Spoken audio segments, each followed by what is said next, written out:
Hello everyone. Today we're going to debunk one of the ongoing malicious lies being told by the misanthropic cult of veganism.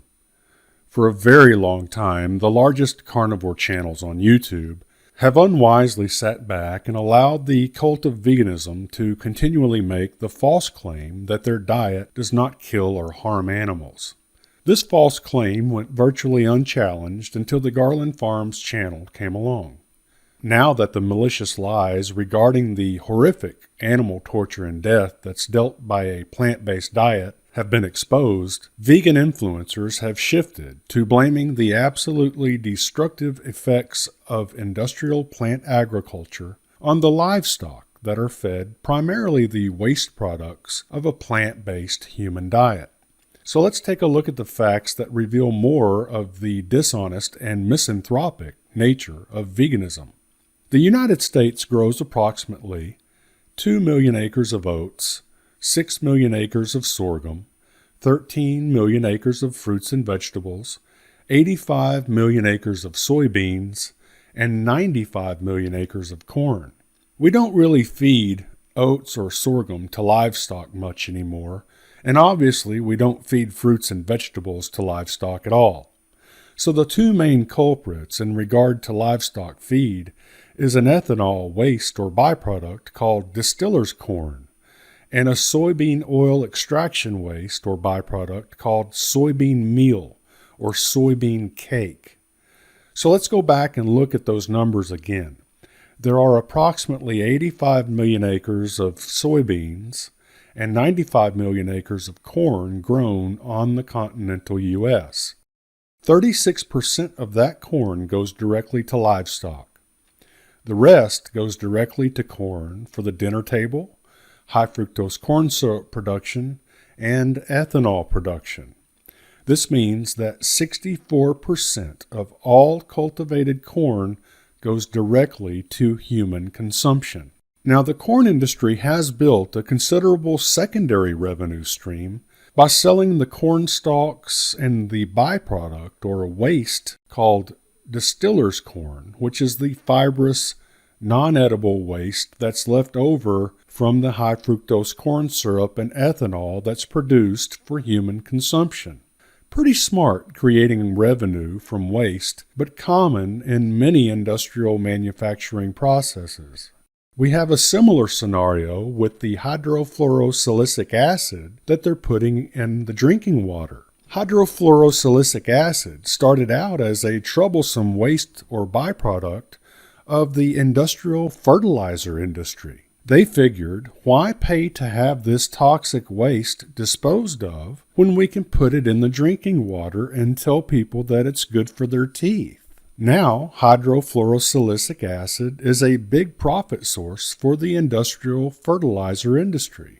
The veganism-enabling fertilizer industry is currently doing a similar thing with literal huge mountains of byproduct called radioactive phosphogypsum, which is a toxic waste left over after the phosphate or phosphorus mining process. They've now manipulated the EPA into actually allowing them to sell this radioactive waste to road and highway departments all over the country, where it is now being incorporated into the roads that we drive on.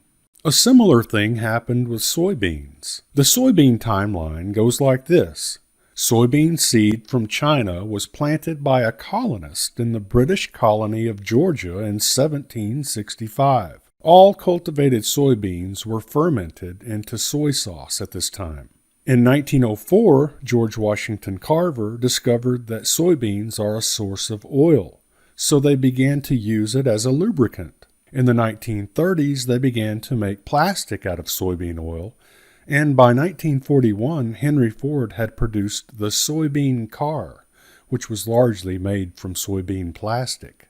During World War II, soybean production skyrocketed in the United States to feed the domestic and military need for oils, lubricants, and plastics. Up until the 1950s, soybean oil producers would pile up the inedible fibrous waste or byproduct of the soybean oil production and burn it. But in the 1950s, the soybean industry got creative and took the inedible, useless waste left over from soybean oil extraction and marketed this fibrous byproduct as livestock feed, and it has been a secondary revenue stream for the soybean oil producers ever since.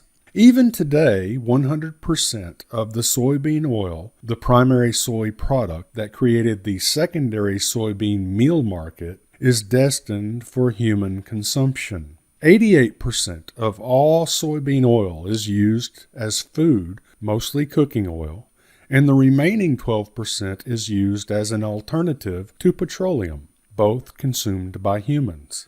So the math goes like this. We have 180 million acres of corn and soybeans in the continental U.S.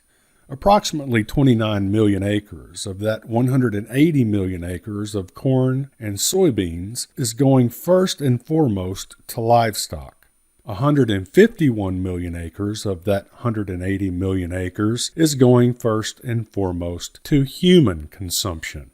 That's 16% going to livestock and 84% going to humans first and foremost. The rest of the material going to livestock is just another toxic waste or byproduct that a corrupt plant agriculture has turned into a considerable revenue stream, just as many industries have done since the dawn of the Industrial Revolution. If you ban animal agriculture, this will only exponentially increase demand for corn and soybean monocropping, and the fibrous, inedible waste products from corn and soybean processing will go back to being piled up and burned, which I'm sure the vegans would support, since their fertilizers are already polluting our air with harmful amounts of petroleum-derived methane. So next time a vegan misanthropist blames the animal suffering and death required by the vegan diet on cows, send that malicious cult member a link to this video and watch them squirm. As always, thanks for watching.